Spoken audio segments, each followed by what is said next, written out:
Would you sign Randal Kolo Muani on a permanent basis? For me, the answer is obviously yes. When he plays, we seem to raise our level. And yes, he's not had the goal and assist output, which, you kind of look for in a striker. But you can tell he just raises our game whenever he plays. There's a reason that since he's been fully fit and starting, that we've looked a much, much better team. He's influential even when he is playing out of position on the left wing, something that he's hardly really played for before in his career, when he is predominantly a striker. But his partnership that he's formed with Richarlison near enough straight away was just very key to the way that we've been playing so far. Obviously, there is big factors though. Like, will the player want to stay? We saw that he was on loan at Juventus last season. He was desperate to go back there in the summer. That didn't work out because I think he would have cost too much for him.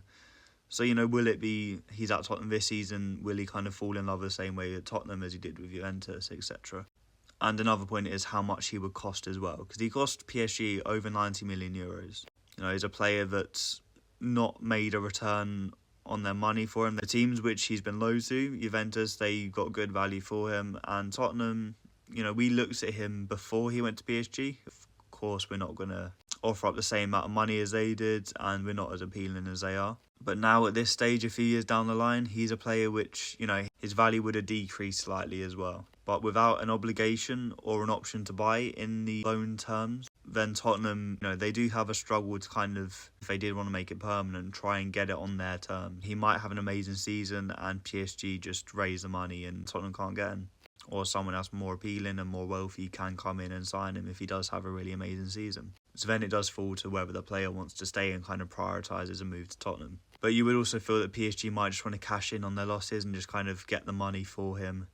So would be more willing to do a deal, especially because PSG kind of had a relationship with Tottenham.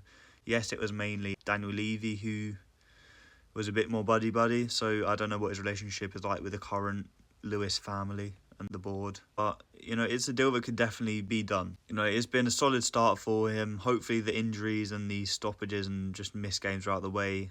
And, he can only get better. It's a player that I'm really excited to see. We've known about him for many years now. He's an exciting prospect. I was a bit surprised he was 27. He's only just turned 27, but I didn't realise he was that old. I thought he would have been about 24. But it is obviously that he's a quality player. There's a reason why he got his numbers at Frankfurt. There's a reason why he earned his move to PSG. And he performed at a top club like Juventus on loan last season. So when we do see him picking up the numbers for Tottenham this season, it should be a no-brainer, especially with the Solanke situation. Richarlison, will he stay, will he go in the summer? There's going to be a gap in our striker area in the summer, which we're going to need to fill. What do you guys think? Should we take Randal Kolo Muani or should we look elsewhere, based on what we've seen so far?